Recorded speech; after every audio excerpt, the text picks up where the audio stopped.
21 दिसंबर 2025 तक दिल्ली में गंभीर रूप से गंभीर वायु गुणवत्ता का अनुभव हो रहा है। समग्र वायु गुणवत्ता सूचकांक AQI 438 दर्ज किया गया है, जो केंद्रीय प्रदूषण नियंत्रण बोर्ड के अनुसार इसे गंभीर के रूप में वर्गीकृत करता है। कम तापमान और घने कोहरे के संयोजन के कारण प्रदूषण का स्तर बढ़ गया है, दृश्यता और स्वास्थ्य जोखिम बढ़ गए हैं। औद्योगिक उत्सर्जन, वाहनों से निकलने वाले वाहनों के निकास और पड़ोसी राज्यों में फसल की पराली को मौसमी रूप से जलाने का मिश्रण जहरीली हवा में महत्वपूर्ण योगदान देता है। लंबे समय तक प्रदूषित हवा में सांस लेना बहुत हानिकारक हो सकता है, खासकर वृद्ध लोगों, बच्चों और फेफड़े या हृदय की समस्याओं जैसी मौजूदा स्वास्थ्य समस्याओं वाले लोगों के लिए।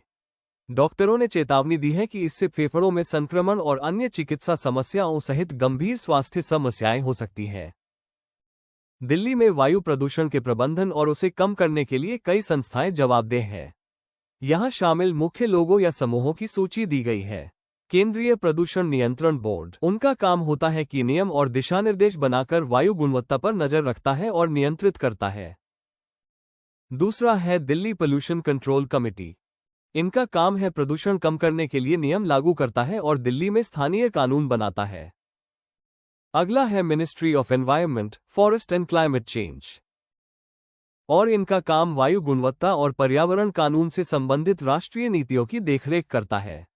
आज तक कोई ने जिम्मेदारी लिया ही नहीं और दिल्ली में वायु गुणवत्ता को लेकर मौजूदा बातचीत में कई ग्रुप्स की आलोचना की गई है और उन्हें दोषी ठहराया गया है।